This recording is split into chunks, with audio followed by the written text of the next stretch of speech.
Welcome to the Bill Walton Show, featuring conversations with leaders, entrepreneurs, artists, and thinkers. Fresh perspectives on money, culture, politics, and human flourishing. Interesting people, interesting things. Hello, everyone. Welcome to the Bill Walton Show. I think we can all agree that politics in America has become poison, toxic, and corrosive. It divides the country, it divides our communities, and it has divided our families. But how has it come to be this? I believe that powerful undercurrents have formed below the surface of our political debates, and that political correctness and identity politics have succeeded in driving us apart and polluting our human relationships. With me to explore this is Stella Morabito, a senior contributor at The Federalist, who has written extensively and trenchantly about these problems. In her previous work as an intelligence analyst, she was an expert in Russian and Soviet politics, focusing on communist media and propaganda. She has also raised 3 children, served as a public school substitute teacher, and is homeschooled for several years as well. Also joining me is Sarah Walton. Sarah is our family's reigning moral philosopher. She's an excellent painter, has won several National Magazine Awards as an art director, and developed curriculum for Language Odyssey, our children's foreign language program. Stella? Thank you. Sarah? Nice to see you again. Nice to see you. So Stella, you've written very interestingly about something you call self-supremacists. And you know, I always wonder when I look at these forces driving us, who's behind it and what's their agenda? And you've done some thinking about that, and I think some of your thinking is based on the work you did with the Soviets. Sure, yes. It kind of goes back even as a child, you know, watching dynamics. It's the same kind of dynamic, what I call self-supremacy. The same kind of dynamic, whether you're looking at schoolyard bullies or divas or like middle school queen bees and all the way up to your totalitarian world-class dictator. The same dynamic is at work, this sort of playing God, being, wanting to control human relationships. That's what it always comes down to. When political correctness, for example, is it's a dynamic. It's a form of agitation, is the way I put it. So when it comes to our political elites or our power elites, you think self-supremacy is rampant? Absolutely. Oh yeah. I mean, not just in the political sphere, but they told me they just want to do good. Oh yeah, of course. You got to have a cover story. Everybody knows that. I mean, it's kind of a covert operation. It is a covert operation. Really. And for them, you write independent thought, that is other people's thoughts, problematic? Absolutely, yeah. You can't control people if you allow them to say what they want to say, express what's on their mind, and especially if they're just talking to other people, because then they're influencing other people. Then you've got the cross-pollination of ideas. And that's very damaging for someone who is on track or wants to be on track to control everyone. And, a lot of people would call that, that's a conspiracy theory, nobody really wants to do that. And I think that having lived in a free society for so long, we take for granted that, people generally wouldn't want to lord it over others like that, but they sure do, and yeah. It should be really obvious, but because of the pressures of political correctness and identity politics, we're not really looking at what I think we need to look at more, which is. Well, you say there are two ways that a self-supremacist operates to bring about their result. One of them is the political correctness phenomena, which gets people to self-censor. Right. And then the other one is identity politics, where we're no longer individuals, but we're part of a designated group. We're divided. Divided. Absolutely. And that's what it does, is it accentuates that division. And At the base of all of this, I believe, is the manipulation. It's basically all psychological and emotional manipulation at work. And what's being manipulated is, I believe, that primal human fear, really a terror of social isolation, being isolated, loneliness. And that's why political correctness is so effective, especially if, those who wield it have have all of the outlets of communication at their disposal. Then you can create all kinds of illusions about a, particular opinion and get people to think that that opinion is majority when really, in fact, it might be a minority opinion. But through that illusion, you can produce something called like opinion cascades that, as more and more people are silent about what they believe and self-censor, you create the illusion that this new opinion or, that nobody had thought about like 5 years ago is all of a sudden, mainstream. The whole transgender thing is pretty obvious. How that just kind of burst on the scene like immediately, and then everybody, within what, a month, was on board. Well, what's the source of authority for political correctness? I mean, we've got a country founded on the notion of natural rights, that our rights come from God, and Right. we grant those rights to government in a limited way to help make things happen we couldn't do on our own. What's the source of what's the moral authority behind political correctness? Have you thought about that?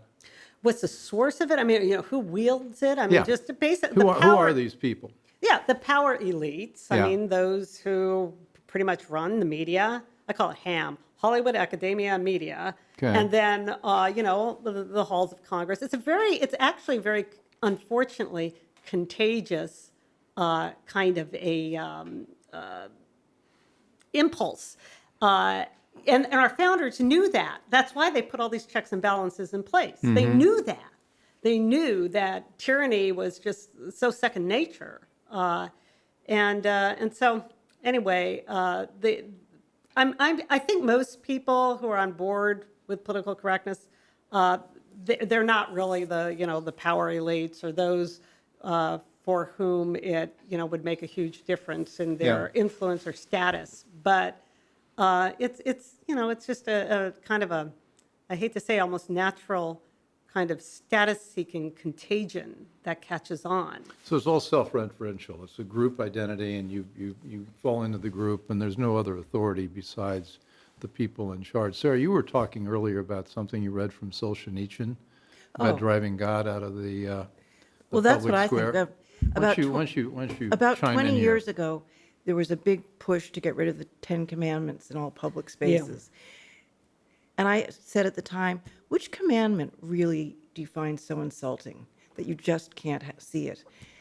But it was the beginning of a start in America to get rid of any outside influences except the elites. There's no longer God, there's no longer the Bible. It's, what I decide if I'm lucky enough to get people to follow me. So there was this nice book, The Unlikely Pilgrim. By Al Regnery. By Al Regnery, he's a friend. He was a hiker and a biker, and he went all through Europe or places with the idea of looking at historic Christian shrines and churches, which led him to going through the old Soviet bloc. And the most repressive places were the places that they absolutely outlawed religion altogether, where if you were religious, you could be taken to prison and shot. And in it, he starts out with a quote from Solzhenitsyn, who someone said to him, how could they have done these terrible things in the Soviet Union? The pogroms, the going to Siberia, the killing millions of people. And a person replied to him, these people have forgotten God. This is what happens when God is no longer the defining influence in a society. That's right. People So- set themselves up as God. Yeah. And you see that everywhere. I mean, people want to dictate what you think. Not just what you say, what you think. And it comes down to controlling human relationships, including, your relationship with God, especially Especially. that, because that's like the last resort for people who live under such oppressed societies. And even though my first friend was a transgendered boy, I used to say, Bruce is really a girl. And my mother said, no, he just acts like a girl. And I said, no, he's a girl. So I believe in transgender. But the whole point is to start at the beginning of the Bible with Genesis. You're watching The Bill Walton Show. I'm here with Stella Morabito and our family's moral philosopher, Sarah Walton. And we're talking about the power elite and the absence of God from the public square and why that's such an issue for all of us. And now we're not supposed to be constrained by what they call the gender you were assigned at birth. You can be whatever you think you are. And there are many variations. But it says, so God created mankind in his own image. In the image of God, he created them. Male and female, he created them. But not really. But he You're hasn't. not, it'll be a but crime to. The author you know, of Genesis hasn't seen H.R. 5, which is the Equality. the Equality Act. Yeah. You've written about that as In well. Congress. Yeah, in Congress. Well, it's an Equality Act that H.R. 5, it's on the internet. I encourage everybody to read it and study it because it's got some very pernicious things in it that, Stella, we're going to talk about. But it's anything but the Equality Act. Stella? Oh, absolutely. I mean, it basically, as we didn't really get that much into identity politics when I was going on mostly about political correctness. Yeah. But the Equality Act, the focus of it is to inject under, in all of the civil rights, including the Civil Rights Act of 1965, but all of the acts, there's, I don't know how many in the federal government, but all federal law, wherever sex is mentioned as a category, they add sexual orientation and gender identity so that that becomes part of the definition of sex, which means sex is basically abolished. We're all being de-sexed.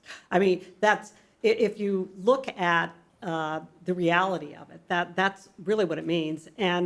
And then, the ramifications of that are really far-reaching. Well, the bland way to describe it is that a bill that would protect LGBTQ people from discrimination in housing, the workplace, public accommodations, and other settings, but it really does something much different from that. Oh, yeah. No, what it means is that will eliminate the private sphere in, just about everything because your business, especially if it's a small business, the corporate world is already, totally signed on to all of this.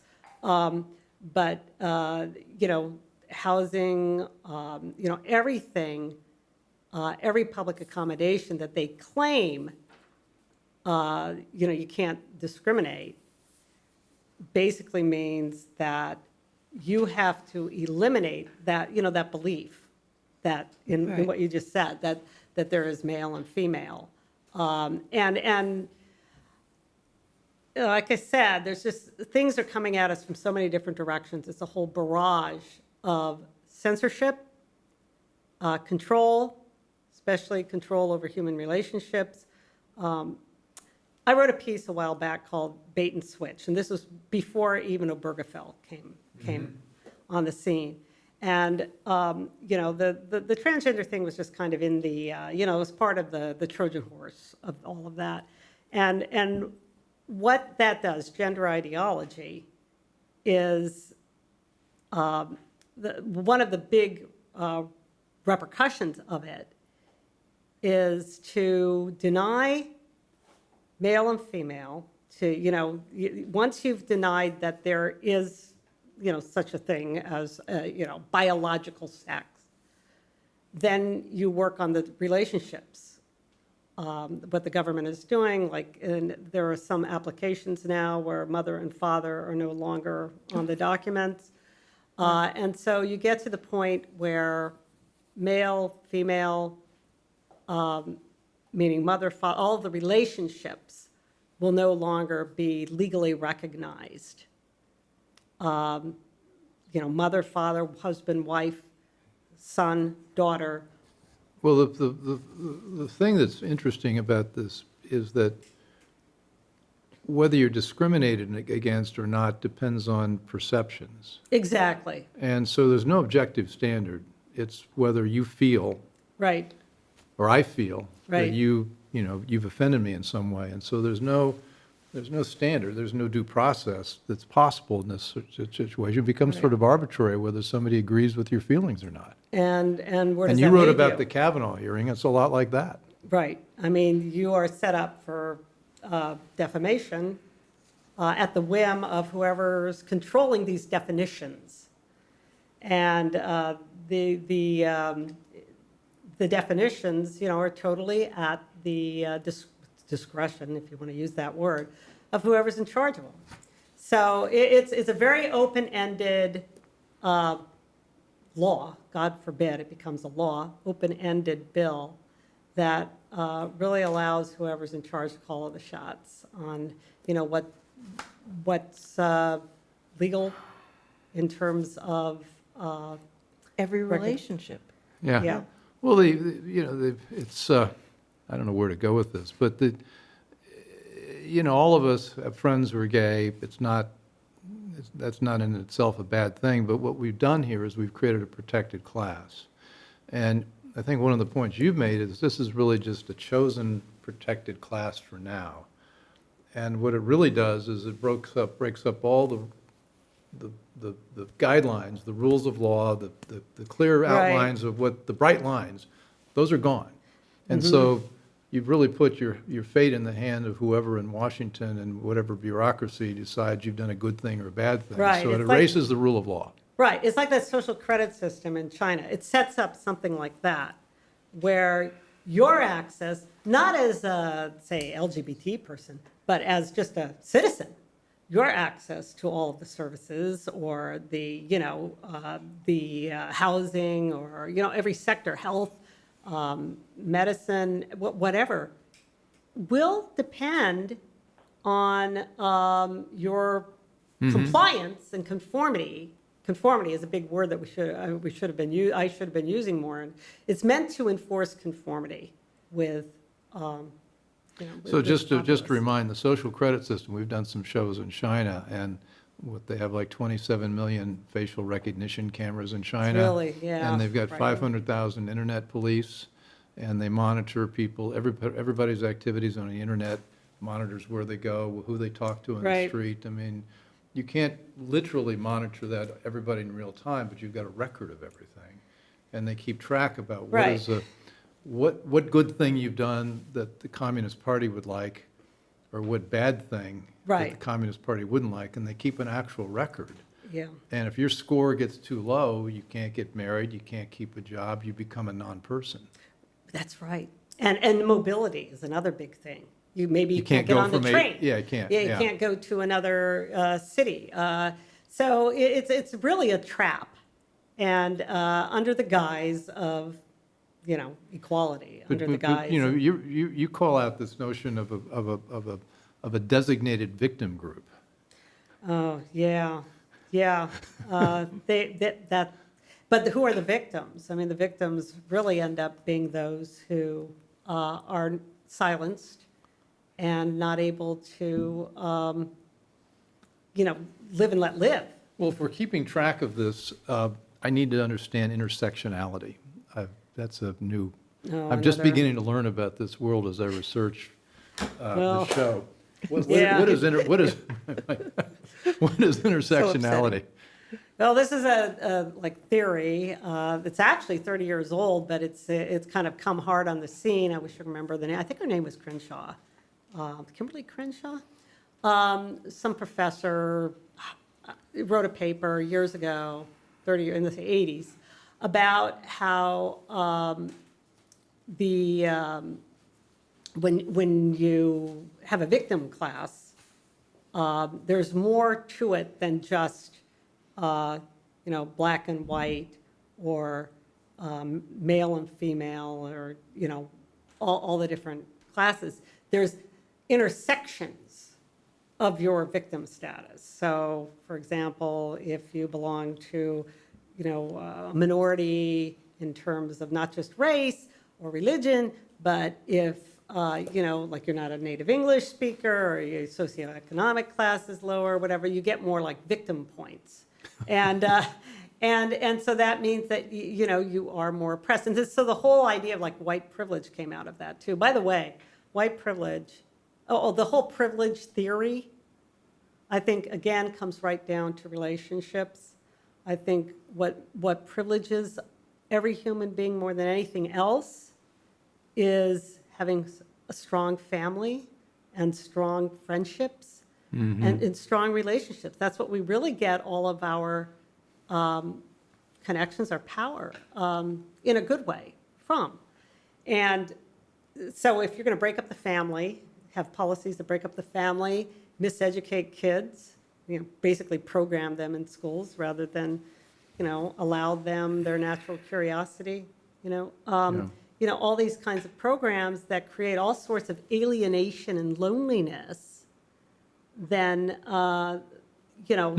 that's where the lack of privilege mostly comes from. Yeah. You're watching The Bill Walton Show. I'm here with Stella Morabito and Sarah Walton, and we're talking about a very big word, intersectionality, and I guess social credit scores and the brave new world of all that.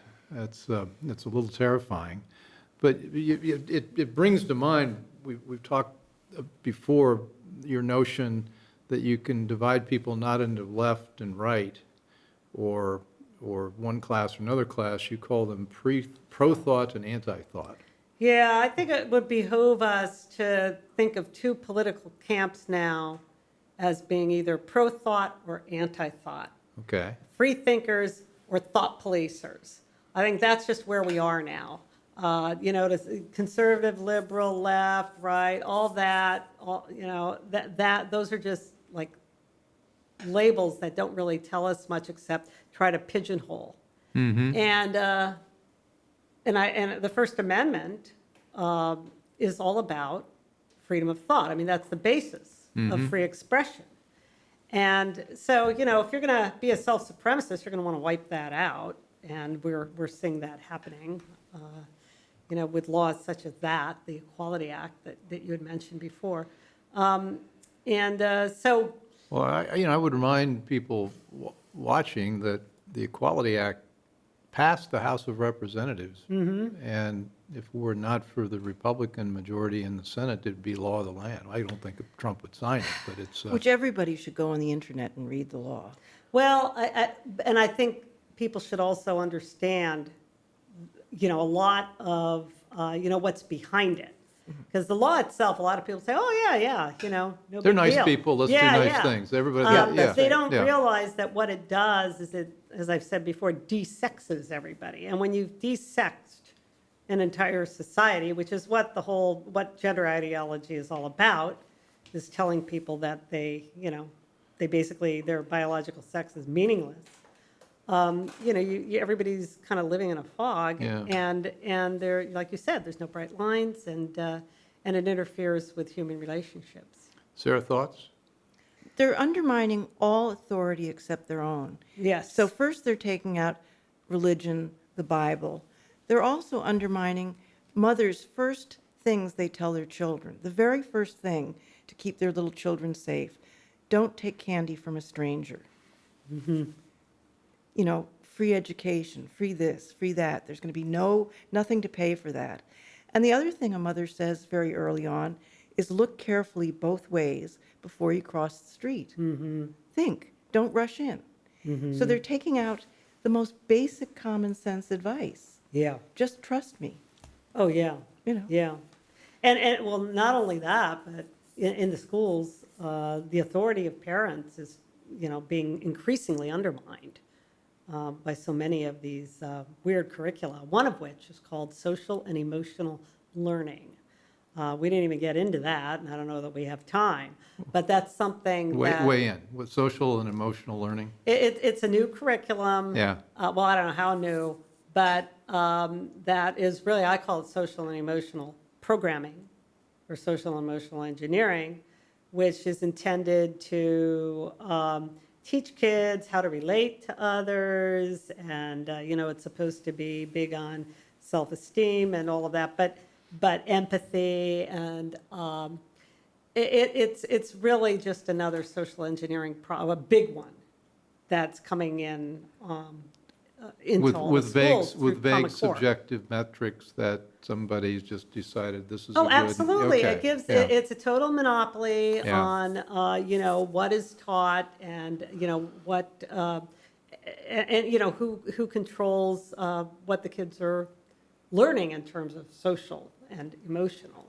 Well, even 25 years ago, when our kids were in school, 30 years ago, I mean, it's almost like you go through elementary school and they realize you're only going to be there for a while and they're going to be there forever. Oh. So you start trying to weigh in as a parent on some of these things, and They can easily wait you out. You're yeah. on to They the do. next problem with, your child's next stage. Well, one of the things we didn't get into, and we're running out of time here, but I want to, we, for those of you watching this, you probably know we have an overtime where we can get into things we couldn't dig into during the show. And one of the things I want to explore with you, Stella, is this notion of what we're teaching in school. We used to learn about the Constitution and our history, and now we're being taught, or they're being taught, really the America is the root of all evil and responsible for all the sins of the world. And when you think the Constitution's great and freedom's great on the one hand versus you think we're evil, you end up in a very different place. Very different. Yeah. I mean, it's almost like they're being indoctrinated in principles of what we might call unfreedom, not, they've lost an appreciation. I mean, I don't know that they've lost an appreciation. They're not learning what the meaning of freedom is, which is really written on our hearts when you get right down to it. But they're trying to erase that. And one of the things I didn't say before about identity politics, it's the same kind of thing. It's erasing the individual. The individual is a unique human being worthy of dignity. And, that is what our founding is based on. The notion that we should have free expression and be allowed to defend ourselves and not have to live under a tyranny. And all of that, that's why this country's been so successful materially, is that allows for an explosion of innovation and, invention and the cross-pollination of ideas. And what they're doing through this knowledge gap, as you might put it, by invoking this knowledge gap, is cutting people off, kids off from really what's their birthright, their birthright of freedom, and it's criminal. Well, on that happy note, we need to wrap. Stella, thank you. Thank Sarah, you very thank much. you. We're going to be getting into this, as I mentioned, in the overtime, but thank you for joining us on the Bill Walton Show, and we've been talking about some social trends, political correctness, identity politics that I think we all need to be aware of how corrosively they can operate and how they really divide us as individuals and loving people. So anyway, thanks for joining, and we'll see you in the overtime. Thanks for listening. Want more? Be sure to subscribe at thebillwaltonshow.com or on iTunes.